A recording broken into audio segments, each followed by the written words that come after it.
Karibu tena mtazamaji wa The World News katika kipindi hiki cha ulimwengu wa siasa. Mimi ni Adam Hussein.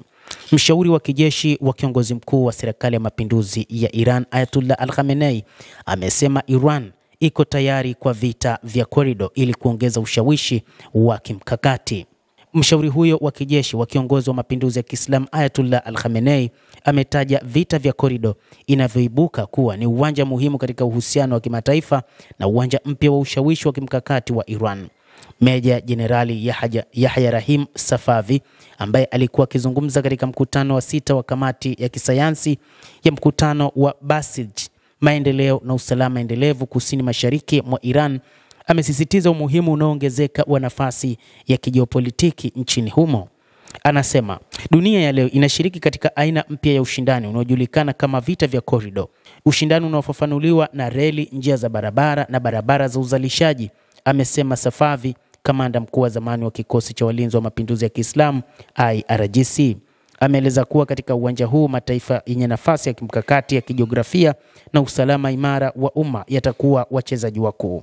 Ameongeza kuwa vita vya korido vinaonyesha ushindani wa kistaarabu kati ya mashariki na magharibi, na kwamba Iran ikiwa na nafasi yake ya kipekee inaunganisha mashariki na magharibi na kaskazini na kusini inaweza kutumika kama mhimili mpya wa mlingano wa nguvu wa kikanda.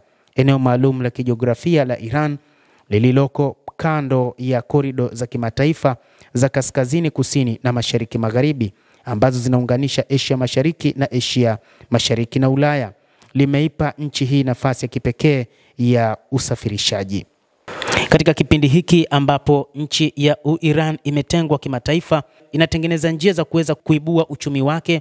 Na akizungumza katika mkutano wa 4 wa mawaziri wa ECO mjini Tehran, Rais Masoud Pezeshkian ametoa wito kwa nchi wanachama wa jumuiya ya kiuchumi ya ECO kuanzisha na kutekeleza mfumo thabiti wa usalama unaounda utulivu wa ndani na unaozingatia maendeleo. Mafanikio katika ushirikiano wa kiuchumi na wa kikanda yanahitaji, miongoni mwa mambo mengine, mifumo na majukwaa ya pamoja imara yanayotabirika, thabiti na yanayostahimilika, anasema Rais Masoud Pezeshkian. Na vile amehimiza nchi za Asia ya Kati, Caucasus, Asia Kusini, Asia Magharibi na Ghuba ya Uajemi, ikiwa ni pamoja na nchi wanachama wa ECO, kuanzisha na kutekeleza usanifu thabiti wa usalama imara wa ndani na unaozingatia maendeleo.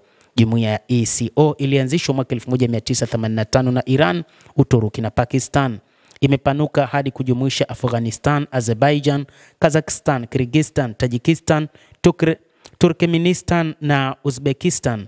Hii leo jumuiya hiyo inatumika kama jukwaa kuu jumuishi la kiuchumi katika kanda hiyo. Endelea kutufuatilia mtazamaji, na usisahau kulike, kucomment na kusubscribe chaneli hii ili upate habari hizi kwa mapana hapa The World News. Mimi ni Adam Hussein, endelea kuwa nasi wakati wote.